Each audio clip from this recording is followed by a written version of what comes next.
Back again at the Handlebar right here in downtown Austin, Texas, hanging out with Trey and Jess and of course Alan Paoletti, who's gonna teach me an alternate version of one of my favorite things to do, but I can't believe you're good and I'm bad and I'm gonna look bad. Just go, teach it. Okay, so it's called the Boomerang.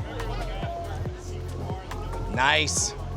Nice! Okay, so this is a good, finishing move? Like you find their card and you don't want to reveal what it is, you hold that moment, and then, unfortunately, the only way I know this is this complicated thumb move that I learned a while ago. It's a bit too advanced. I've never been able to just throw it and have it come back. Except for now. I can do it now. Thank you, Alan Paoletti. Yeah, you're welcome. Yeah. The best teacher in the world. See, I can't. All right, walk us through this move. Sure. Okay. So normally, if you want to try this, you want to be in a room where there's no wind. Yeah. What you're doing is you're trying to put as much spin on the card as possible. Right. And the way that I do that is I hold it center of the card horizontally, index finger on upper right corner. Yep. And then what I'm imagining I'm doing is I'm trying to spin that around and maybe like a giant knitting needle just stuck in the ground. I'm just trying to spin it around that axis. Oh, like a spinner game.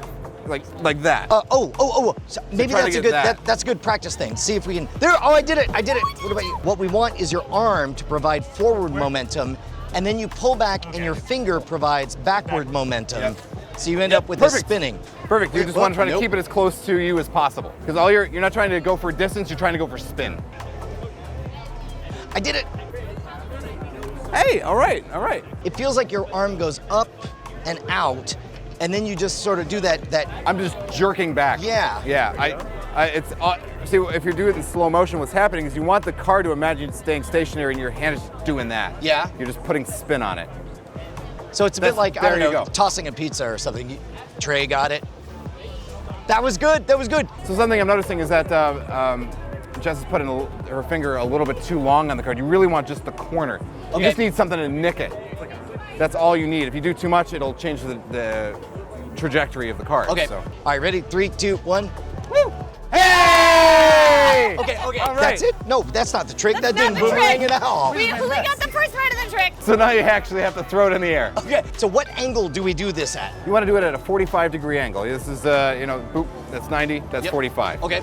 And the reason you do that is as long as you keep the spin on it, it'll stay floating in the air in a nice stable direction. Like a frisbee. Yeah, like a frisbee. Okay. And then gravity will just pull it back down.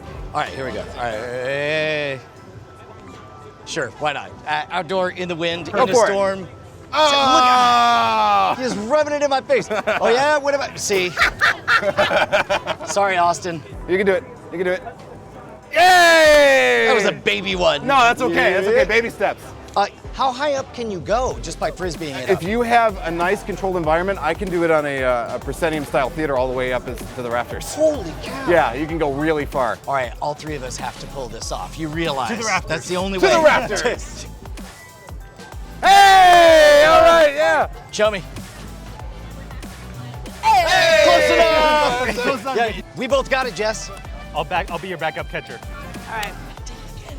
Yay, there it is. There it is. Well done. All right, Alan, where can we see so much more of your amazing work? You can find me on YouTube at The Magic Minute. Or the Boomerang Bro. Woo! Did it. You did it! I did it.